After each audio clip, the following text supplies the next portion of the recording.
Flemington, répondez. On vient de nous signaler un vol à main armée à la Commonwealth Bank sur Racecourse Road. Des coups de feu ont été tirés.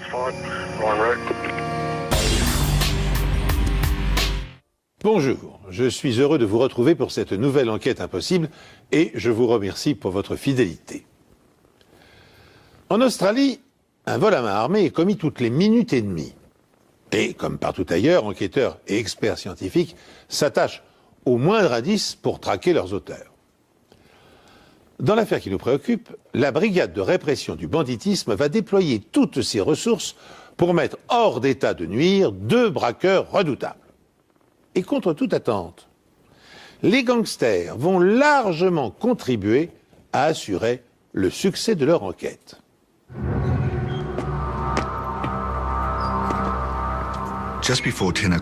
Un peu avant 10 heures, un camion de transport de fonds s'est arrêté devant un guichet automatique de banque à Flemington, dans la banlieue de Melbourne. Les convoyeurs étaient venus réapprovisionner le distributeur qui se trouve à l'intérieur. Après avoir pris toutes les mesures de sécurité nécessaires, Mohamed s'est posté à l'extérieur de la banque pour surveiller la rue, pendant que Rebecca portait les sacs contenant l'argent à l'intérieur. Et c'est au moment où elle est entrée dans la banque que Mohamed a vu 2 hommes surgir de l'arrière d'un pick-up rouge stationné sur sa gauche.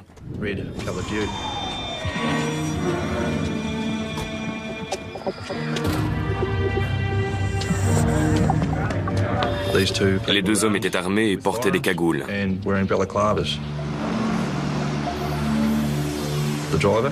Le chauffeur du fourgon a pu voir les 2 hommes dans son rétroviseur et il a su qu'il s'agissait d'un braquage. Il a tout de suite quitté les lieux et a contacté la police pour l'informer qu'un vol à main armée était en train de se produire. Rebecca et Mohamed se sont précipités à l'intérieur de la banque dans la chambre forte, mais ils n'ont pas eu le temps de fermer la porte derrière eux.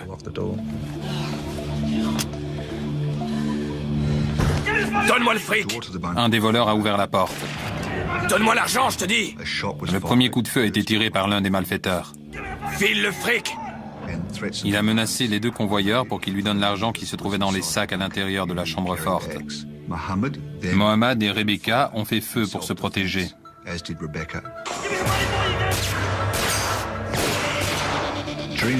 Pendant la fusillade, le voleur a tenté de pénétrer dans la chambre forte pour attraper les sacs.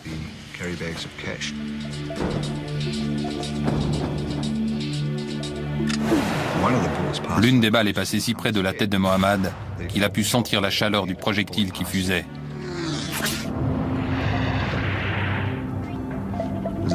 À cet instant, Mohamed a bien cru qu'il allait mourir. Mohamed s'est aperçu qu'il ne lui restait plus qu'une balle dans son arme. Il savait qu'à la première occasion, il devrait tirer sur l'homme cagoulé.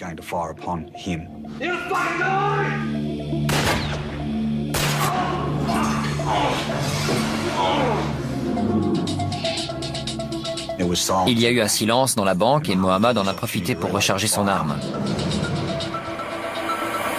Et l'un des criminels lui a crié qu'il allait mourir pour avoir osé faire ça. Tu vas mourir, mec! Donne-moi l'argent! Donne-moi ce foutu fric!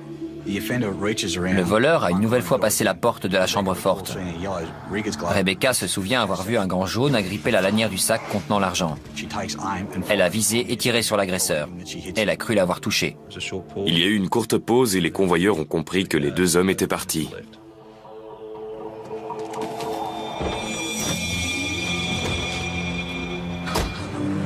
Ils sont sortis à temps pour voir le pick-up rouge partir sur Racecourse Road. Mohamed a essayé de relever la plaque d'immatriculation, mais ils étaient déjà trop loin.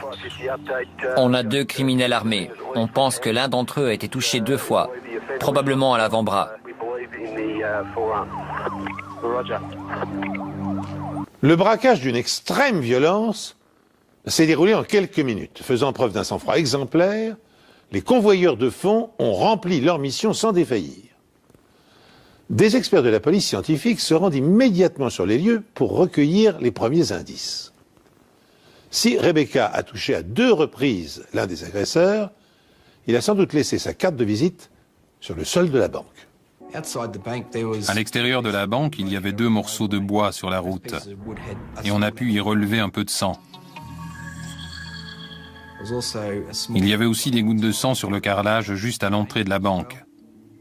J'ai prélevé un échantillon pour faire un test ADN qui pouvait nous permettre d'identifier le criminel.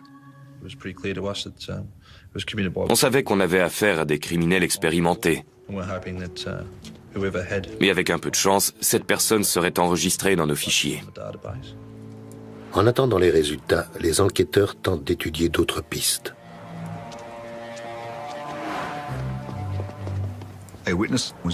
Un témoin passait à vélo sur Racecourse Road au moment du braquage.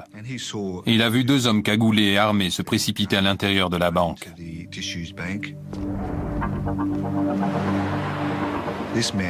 L'homme a cru qu'ils étaient en train de tourner un film et a voulu y jeter un œil. Il a traversé la rue et a essayé de regarder à travers la vitre pour voir ce qu'il se passait.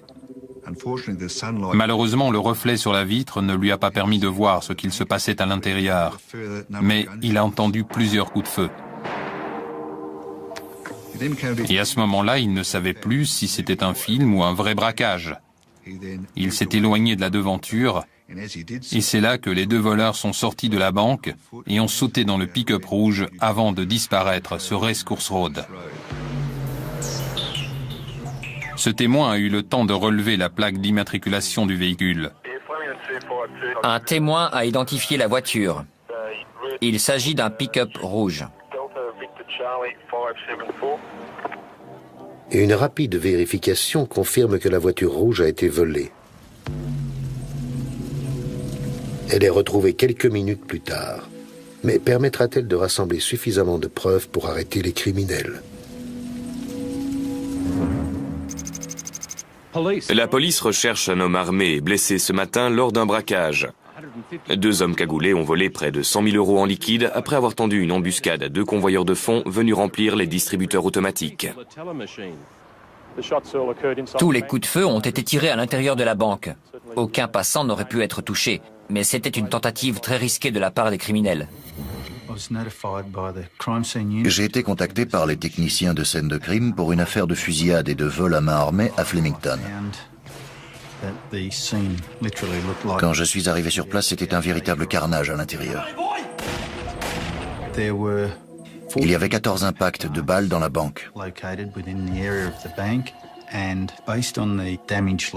Et compte tenu des marques laissées par les balles, de la position des deux convoyeurs et de celle des deux criminels, on en a conclu que le convoyeur avait tiré 6 balles, que sa collègue en avait tiré 4 et que 4 autres balles provenaient de l'arme du criminel. 2 dans le sol en béton et 2 autres dans la chambre forte. L'une a touché le distributeur et l'autre s'est enfoncée dans le mur, juste au-dessus de la tête du convoyeur. Lorsque les techniciens médico-légaux entreprennent de ramasser les douilles et les balles, ils ont la surprise de constater que 16 tirs ont été échangés à l'intérieur de la banque. Ce qui laisse 2 tirs inexpliqués. Il est possible que ces 2 balles aient touché l'un des 2 criminels et qu'elles soient restées dans le corps, à moins de l'avoir traversé et d'être resté coincé dans les vêtements. Le criminel blessé qui a laissé des gouttes de sang derrière lui s'est enfui avec son complice dans le pick-up rouge qui vient d'être retrouvé.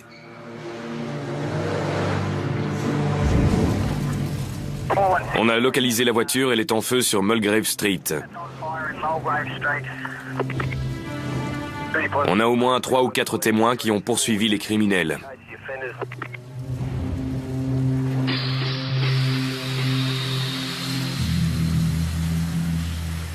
Quand on est arrivé sur Mulgrave Street, un témoin est venu nous dire qu'il passait sur Racecourse Road au moment du braquage. Il a dit avoir vu les 2 criminels quitter la banque et sauter dans un pick-up rouge. C'est alors qu'il a décidé de faire demi-tour et de les suivre. Il les a suivis dans Eastwood Street, puis dans Mulgrave Street. À un moment, il a voulu percuter leur véhicule, mais il s'est ravisé en voyant qu'ils étaient armés.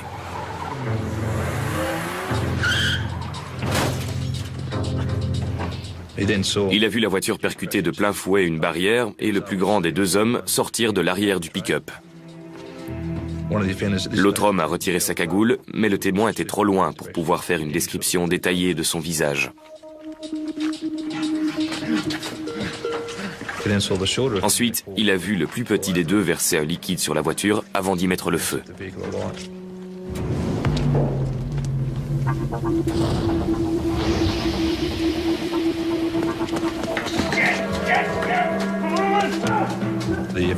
Au bout de quelques mètres, il a fait demi-tour et s'est précipité vers la voiture pour récupérer ce qui semblait être un sac. Il a ensuite vu cet homme courir avec un bras en feu et essayer de l'éteindre avec l'autre main.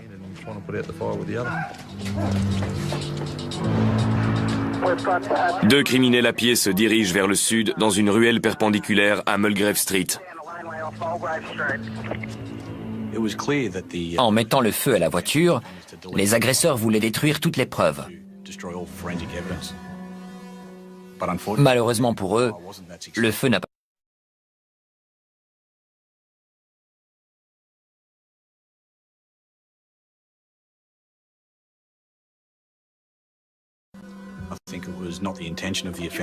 Je ne crois pas que le criminel avait l'intention de laisser son arme à l'intérieur, mais il a paniqué et la blessure de l'un d'entre eux les a déstabilisés.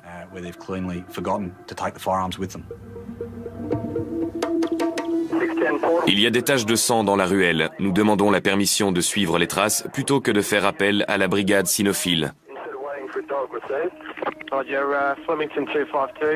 Permission accordée. Là où la voiture s'est encastrée dans la barrière, il y avait une ruelle qui partait vers le sud. Elle traversait Smith Street. Et dans cette ruelle, il y avait des traces de sang qui indiquaient que l'un des criminels saignait. Et vu la quantité et la nature des traces, on a su que sa blessure était grave. On a prélevé un échantillon de ce sang pour faire des tests ADN. Les traces de sang se sont mystérieusement interrompues dans Smith Street, ce qui voulait dire qu'ils avaient pris la fuite dans un autre véhicule. Il y a une mare de sang, il semblerait qu'ils se soient arrêtés quelques secondes avant de voler une autre voiture. Le jour du braquage, on a été contacté par la brigade criminelle. On m'a envoyé à une adresse sur Smith Street à Flemington. Un témoin avait vu les deux criminels courir dans une ruelle et monter dans une voiture garée juste devant chez elle. J'ai une description basique des deux hommes. L'un d'entre eux fait environ 1,85 m. Elle m'a dit avoir vu deux hommes. L'un d'entre eux portait une cagoule. L'autre était à découvert et elle a pu voir son visage. L'autre fait environ 1,73 m de corpulence moyenne. Il approcherait de la quarantaine et serait brun aux cheveux courts. Je lui ai posé des questions pour faire un portrait robot de cet homme qui ne portait pas de cagoule. On a reproduit son visage à la manière d'un puzzle. On commence avec les parties les plus caractéristiques du visage, celles dont peut se souvenir le témoin, que ce soit la coiffure, la forme de la mâchoire. Ensuite, on essaie de rassembler les pièces du puzzle pour aboutir à un visage complet. La création d'un portrait robot par ordinateur est un travail délicat qui peut prendre quelques heures ou une journée entière. Or, les enquêteurs travaillent dans l'urgence, il est essentiel pour eux de rassembler le maximum d'informations avant que les braqueurs n'aient le temps de disparaître et de se terrer dans un abri. C'est pourquoi ils concentrent toute leur attention sur le deuxième élément dont ils disposent, la plaque d'immatriculation du second véhicule relevée par un témoin oculaire. À toutes les unités, on a la description du second véhicule volé. La plaque d'immatriculation est OVV 442. Il s'agirait d'un break blanc des années 80, mais les informations correspondraient à une berline de 83 provenant d'un garage de Ben Allah. On a commencé à se demander si les plaques avaient été volées, parce que toutes les informations qu'on obtenait étaient fausses. Ça nous a conduit à faire des recherches plus poussées et à trouver des variantes de la plaque d'immatriculation avec les chiffres et les lettres qu'on nous avait fournis. C'est comme ça qu'on a obtenu des informations sur un break qui avait été volé dans la région de Middle Park environ 3 semaines auparavant et dont la plaque était QVV 442.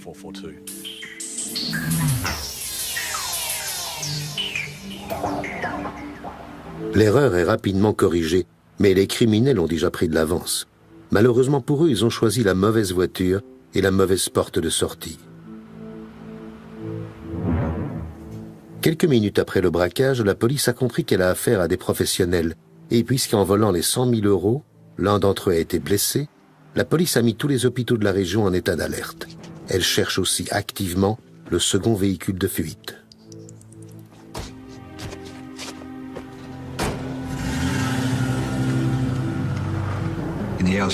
Dans les heures qui ont suivi le braquage, on a émis un avis de recherche pour le break immatriculé QVV 442.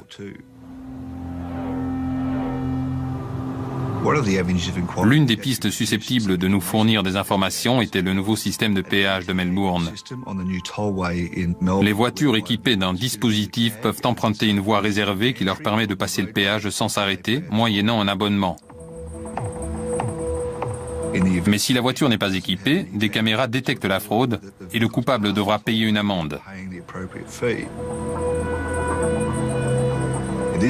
Grâce à ce système, on a appris que la voiture volée était passée sur le pont par le péage et qu'elle avait été filmée par la caméra parce qu'il n'avait pas payé le passage.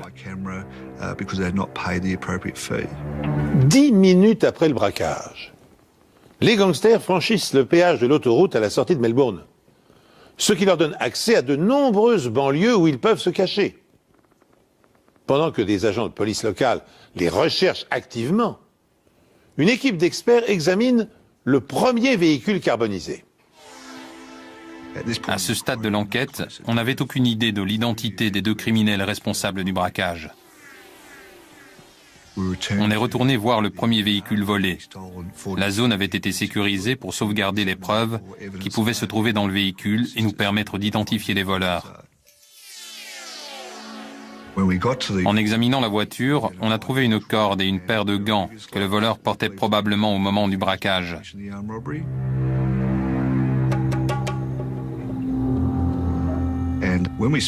Et quand on a parlé au propriétaire de ce pick-up rouge, il nous a dit qu'il manquait des roues et des pneus et aussi que le reste d'armoire brûlée qui se trouvait à l'arrière du pick-up ne lui appartenait pas.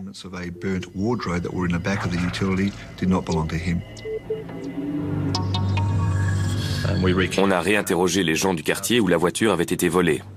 Et on n'a rien trouvé qui puisse nous éclairer sur l'identité des criminels. Mais les armes retrouvées à l'arrière du pick-up leur offrent une piste solide. Environ une semaine après le braquage, la balistique nous a contactés et nous a donné des informations sur les 3 armes à feu retrouvées sur Mulgrave Street avec le pick-up. Ils nous ont dit que 2 d'entre elles, le fusil de calibre 12 et celui de calibre 22, avaient le numéro de série effacé. En revanche, ils avaient réussi à relever le numéro du revolver et avaient découvert qu'il avait été utilisé au cours d'un braquage en janvier 2001. Soit 5 semaines seulement avant l'attaque de la banque à Flemington.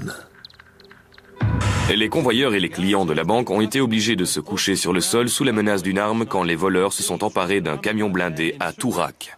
Le braquage a été commis de la même façon, dans le sens où les 2 convoyeurs étaient sur le point de réapprovisionner un distributeur de Toorak quand ils ont été pris en embuscade par 2 voleurs armés. Ils ont été contraints de se coucher sur le sol et les criminels en ont profité pour leur voler une arme, ainsi que l'argent destiné au distributeur.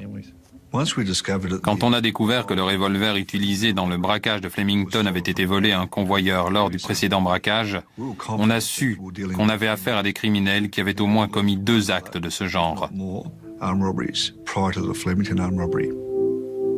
Leur intuition est la bonne. Tout comme l'arme, le sang retrouvé devant la banque de Flemington est lié à un autre vol, une affaire non résolue depuis 5 ans. Il s'agissait d'un cambriolage pendant lequel les 2 criminels avaient pénétré dans un centre commercial après sa fermeture.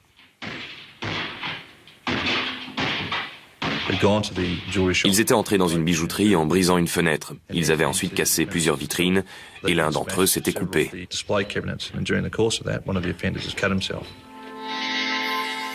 Et sur le terrain, les enquêteurs responsables de l'affaire ont relevé un échantillon de sang. Le cambriolage de la bijouterie avait été parfaitement préparé et exécuté. Et plus de 32 000 € de bijoux avaient été volés. Le problème est que même si les enquêteurs savent que le sang retrouvé à la bijouterie et celui de Flemington appartiennent à la même personne, aucun criminel n'est ressorti du fichier ADN. La bonne nouvelle, c'est que maintenant le portrait robot est terminé. On a transmis le portrait robot ainsi que les détails du braquage à toutes les polices de Victoria, ainsi qu'à tous ceux qui s'occupent des affaires de braquage dans toute l'Australie.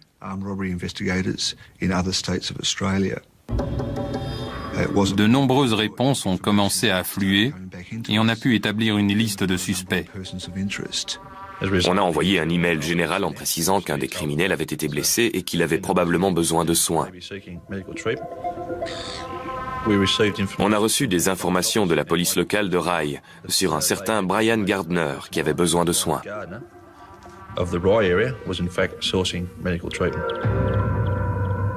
Brian Gardner était connu de la brigade de répression du banditisme, même s'il se limitait généralement à des cambriolages et à des petits délits. Au départ, il n'était pas considéré comme quelqu'un susceptible d'atteindre le niveau de violence du braquage de Flemington. Mais quand on a reçu cette information de la police de Rye, il est devenu notre suspect numéro 1. Quand les enquêteurs cherchent à localiser Brian Gardner dans la ville de Rye, ils découvrent qu'il est susceptible de s'être réfugié à plusieurs adresses. Chacune d'entre elles doit être contrôlée au plus vite. Mais compte tenu de la dangerosité du criminel, qui n'a pas hésité à faire feu sur les convoyeurs, la brigade de répression du banditisme ne se contente pas de frapper aux portes.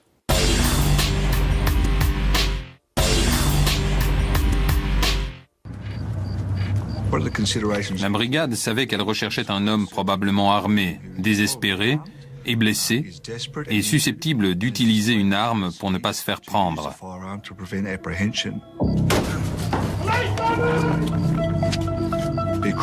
L'équipe a donc décidé d'entrer par la force.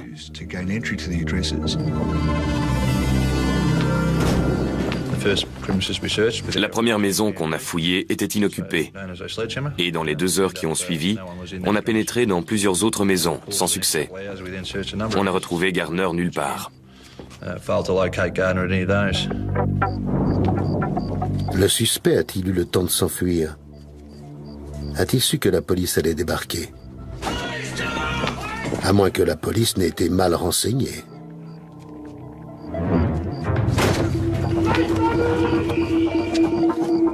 Les enquêteurs fouillent toutes les propriétés susceptibles d'abriter leur suspect numéro 1.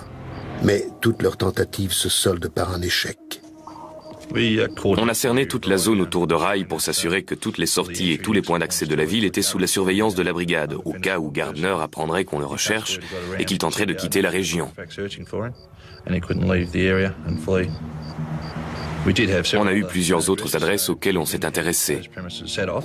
On a chargé des policiers de surveiller chacune de ces résidences pour voir si quelqu'un entrait ou sortait. L'une de ces maisons éveille l'intérêt de la police. Les 2 officiers qui surveillaient cette adresse ont vu 2 hommes quitter les lieux en voiture.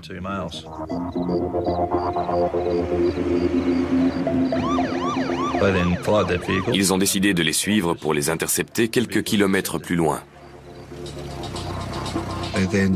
Ils ont ensuite demandé aux occupants de la voiture de sortir de leur véhicule. Ils les ont menacés de leurs armes, sachant que l'un de ces 2 hommes pouvait bien être Brian Gardner et qu'il était probablement armé.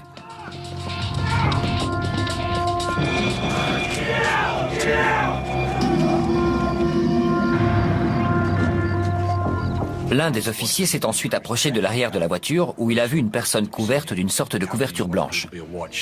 Il lui a également ordonné de sortir de la voiture, mais apparemment, il ne pouvait pas. Quand il a été une nouvelle fois menacé, le suspect a répondu qu'il ne pouvait pas bouger le bras. L'agent a identifié cette personne comme étant Brian Gardner. On avait enfin notre homme. Ils l'ont donc immobilisé avant de vérifier s'il était armé. Mais ils n'ont trouvé aucune arme. À ce stade, ils ont constaté que son bras droit était en écharpe et que son bras gauche était entièrement bandé. Ils l'ont sorti du véhicule et mis en état d'arrestation. Quand ils lui ont demandé comment il s'était blessé, il a répondu qu'on lui avait tiré dans le bras gauche, mais que la balle était ressortie. Il avait aussi pris une balle dans le bras droit, mais la balle avait dû y rester et lui casser l'os. Il leur a dit qu'il n'avait aucun plan quant à la façon de se soigner et qu'il espérait que ça se cicatriserait tout seul. Brian Gardner a immédiatement été conduit au Frankston Hospital, accompagné de 2 membres de la brigade criminelle. Pendant son hospitalisation, il a avoué aux enquêteurs avoir été blessé par un agent de sécurité, mais il n'a rien dit sur le braquage, ni sur l'endroit où se trouvait l'argent, ni sur l'identité de son complice. On était donc reparti à zéro et on avait besoin de preuves scientifiques pour le relier au crime. Les enquêteurs ont obtenu un échantillon de sang de Brian Gardner, ce qui devait permettre d'établir un profil ADN et découvrir si c'était bien lui qui avait laissé son sang à Flemington. Brian Gardner subit une opération au cours de laquelle une balle lui est retirée, mais elle a été entièrement déformée sous l'impact et ne pourra donc pas être utilisée comme pièce à conviction. Pendant que les enquêteurs attendent impatiemment les résultats des tests ADN, la maison de Gardner est passée au peigne fin. Au cours de cette fouille, on a trouvé un grand nombre d'antalgiques, de bandages et d'autres produits du même genre dans la chambre, tous destinés à soigner ses blessures. Il y avait aussi une grosse moto dans son salon. Elle avait l'air neuve et ça pouvait être le signe d'un enrichissement récent. On a posé la question à sa femme qui nous a dit qu'ils avaient emprunté 16 000 € pour acheter cette moto. Vu le contexte, on a trouvé ça plutôt bizarre.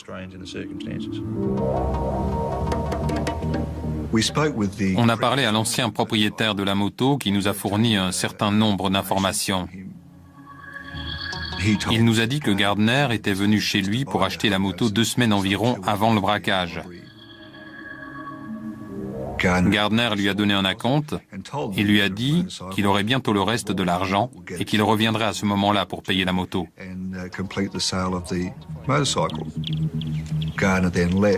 Et puis Gardner est reparti.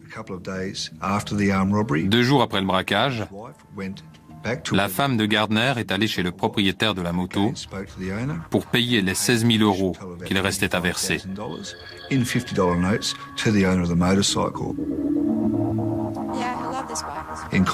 Dans la conversation, la femme de Gardner a dit qu'elle voulait emmener la moto tout de suite pour rassurer son mari.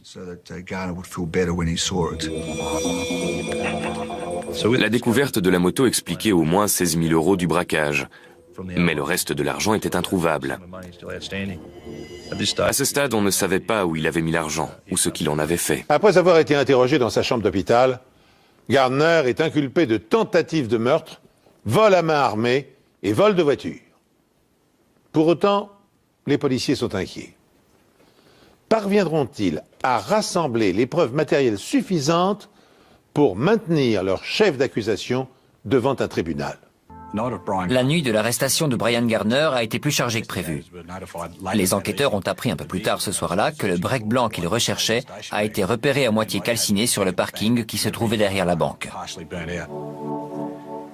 Ce véhicule ne pouvait pas avoir été abandonné à cet endroit avant cette nuit-là parce que la zone était constamment surveillée.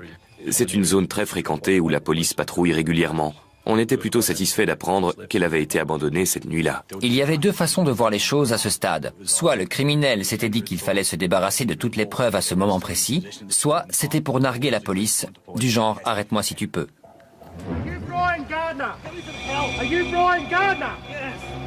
Brian Gardner, lui, est sous surveillance permanente à l'hôpital. Tout comme le break blanc qui a été utilisé comme véhicule de fuite lors du braquage et qui vient d'être retrouvé, abandonné et partiellement brûlé dans un parking.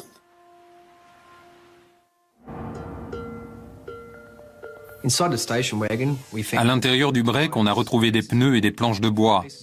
C'était des planches avec un papier fleuri dessus. Et puis des boîtes dans lesquelles on range les billets. Le genre de boîte qu'on utilise pour transporter les billets destinés aux distributeurs. Et celle-ci portait un numéro indiquant qu'elle venait de la banque de Flemington. On a aussi retrouvé un grand sac en vinyle à l'arrière de la voiture. Et c'est dans ce sac que se trouvaient les boîtes à billets. À l'avant de la voiture, on a retrouvé une grande quantité de sang, ce qui indiquait que la personne qui s'était assise à cette place avait beaucoup saigné. J'ai fait un prélèvement pour des tests ADN. On avait la quasi-certitude que ce sang était celui de Brian Gardner, qui s'était fait conduire par son complice alors qu'il fuyait la banque de Flemington après le braquage. On a contacté le propriétaire du break pour qu'il nous dise si ce qui se trouvait à l'intérieur lui appartenait. Et il nous a répondu que les morceaux d'armoire, les roues, les pneus, les boîtes et le sac n'étaient pas à lui. Quand on a contacté le propriétaire du break, on a également fait appel au propriétaire du pick-up rouge. Mais il nous a dit que les pneus qui se trouvaient à l'arrière du break étaient bien les siens.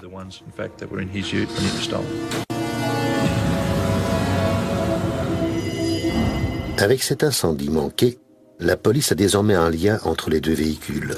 Et il y a de grandes chances pour que le sang retrouvé sur la scène de crime et celui de la voiture appartiennent tous les deux à Gardner.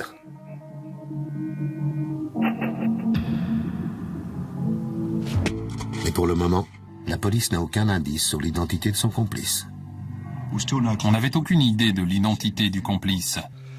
On a procédé par élimination à partir d'une liste de personnes qu'on avait interrogées, jusqu'à ce qu'on reçoive un coup de téléphone du commissariat d'Altona.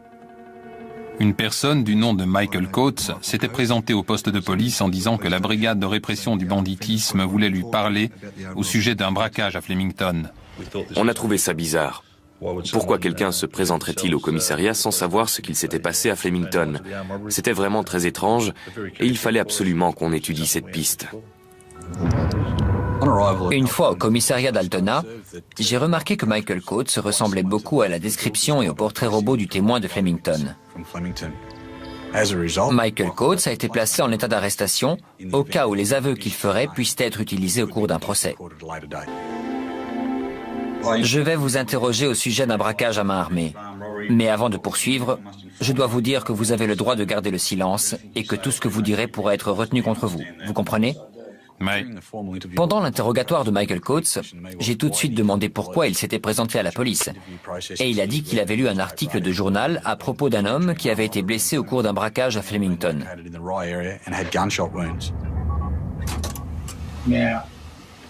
Je suis de nature méfiante et je me suis dit que c'était peut-être quelqu'un que je connaissais et que, si c'était le cas, vous voudriez probablement me voir. Mais personne n'est venu me voir. Quelqu'un est venu à 9 h ce matin pour me dire que vous me cherchiez, alors je suis venu.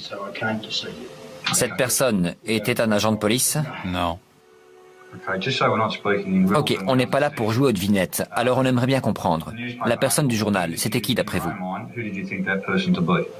Sans commentaire. Ok Michael, j'aimerais qu'on parle des raisons de votre arrestation. Le 25 janvier 2002, il y a eu un vol à main armée au guichet automatique de la banque de Flemington. Qu'est-ce que vous pouvez me dire là-dessus ? Sans commentaire. Êtes-vous impliqué dans ce braquage ? Sans commentaire. Connaissez-vous quelqu'un susceptible d'être mêlé à ce braquage ? Sans commentaire. Vous avez l'intention de répondre sans commentaire à toutes nos questions concernant ce braquage ? Exact. J'étais un peu déconcerté par cet homme qui s'était lui-même présenté à la police disant qu'il voulait nous parler et répondre à nos questions pour ensuite se servir de son droit de garder le silence. Je ne comprenais pas pourquoi cet homme s'était présenté pour ensuite jouer au chat et à la souris. C'était vraiment bizarre. Je vais continuer avec des questions relatives aux procédures scientifiques. On lui a demandé s'il pouvait nous montrer son bras pour voir si on pouvait trouver un indice qui correspondait au bras en feu du second suspect. Quand il a remonté sa manche, on a relevé une marque de brûlure qui pouvait correspondre avec l'incident dont le second braqueur avait été victime quand il est retourné chercher le sac dans le pick-up en feu. Il nous a dit qu'il s'était brûlé en réparant sa moto. On a demandé à un officier de la police scientifique de venir examiner la blessure et il nous a dit qu'elle avait été causée par une brûlure récente. Je n'arrive pas à croire que Michael Coates ait pu être assez stupide pour se présenter de lui-même. Il correspondait au portrait robot et il avait une blessure susceptible d'être la brûlure du deuxième suspect. Les inspecteurs se trouvent face à une situation extravagante. Si Michael Coates est le second braqueur recherché par toutes les polices d'Australie, pourquoi s'est-il présenté spontanément au commissariat? Et pourquoi, une fois s'être mis dans la gueule du loup, refuse-t-il obstinément de répondre aux questions. Les traces de brûlure qu'il porte au bras semblent le désigner comme étant le complice de Brian Gardner, qui de son côté a avoué avoir été blessé lors d'une fusillade, mais qui nie toujours son implication dans le hold-up. Face à cette situation confuse et inexplicable, les policiers bénéficient d'une chance inespérée. Coates s'est présenté au commissariat à bord d'une voiture. Michael Coates m'a aussi donné les clés de sa voiture et quand je l'ai fouillé, j'ai trouvé un bail de location dans la boîte à gants. Il correspondait à une adresse sur Locke Street, à Yarraville. Ce qui nous a particulièrement intéressé, c'était les dates. Le bail commençait juste avant le braquage et se terminait juste après. L'agent immobilier nous a donné d'autres informations sur le bail. Et sur le contrat, Brian Gardner se portait caution de Michael Coates. Michael Coates s'est présenté au commissariat de police en prétextant que la brigade de répression était à sa recherche. Ce n'était pas le cas, mais son attitude conduit les enquêteurs à fouiller une maison qu'il a louée pendant la période du braquage de Flemington. On a fouillé la maison de Yarraville et on a trouvé un certain nombre de choses. D'abord, il y avait des taches de sang sur le sol près de la porte de derrière. On a aussi trouvé une paire de baskets tachées de sang, des bandages également tachés qui se trouvaient dans le salon. Et surtout, on a trouvé une armoire avec des étagères recouvertes d'un papier fleuri qui correspondait aux planches de bois retrouvées dans le break volé. Non seulement les étagères permettent de faire le lien entre la maison et le break blanc, mais la police scientifique a aussi découvert d'autres éléments permettant de relier la maison, le break blanc et le pick-up rouge. Quand j'ai comparé les caractéristiques communes aux deux voitures volées, c'est-à-dire le pick-up rouge et le break blanc, j'ai remarqué qu'il y avait des morceaux d'armoire dans les deux. Il y avait aussi des charnières bien particulières en forme de U, avec une peinture blanche recouvrant une peinture verte. Les charnières étaient conçues de la même façon. Elles venaient probablement de la même porte et probablement de la même armoire. Et dans une ruelle à proximité de la maison, les enquêteurs trouvent d'autres preuves. D'autres restes de placards, dont le cadre est identique à celui retrouvé dans le pick-up. Et grâce au propriétaire de la maison, les enquêteurs vont enfin en apprendre plus sur ces fameux placards. Ils nous ont dit qu'il leur manquait 3 placards. Les 3 avaient les mêmes étagères fleuries. Elles provenaient donc de cette maison.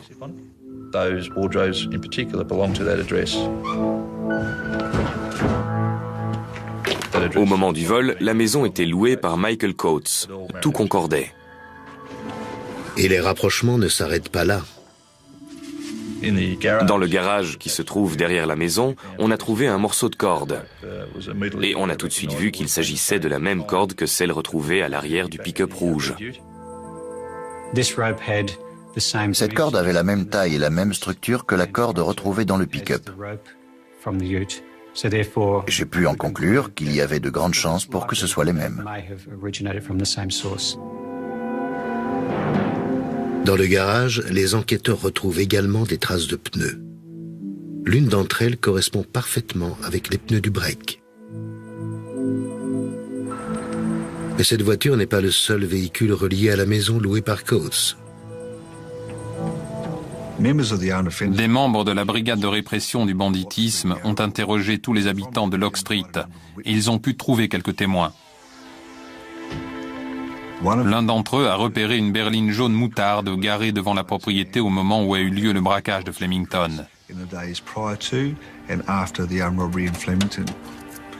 Il a également vu un homme prendre dans le coffre ce qui ressemblait à un étui de fusil avant de l'emmener à l'intérieur de la maison. Mais la description de cette personne ne correspondait pas à Brian Gardner. Et on a appris que Brian Gardner avait eu une voiture du même modèle et de la même couleur. En poursuivant nos recherches autour de Locke Street, on a trouvé un cabinet médical. Et on a découvert que Michael Coates s'y était rendu plusieurs fois après le braquage.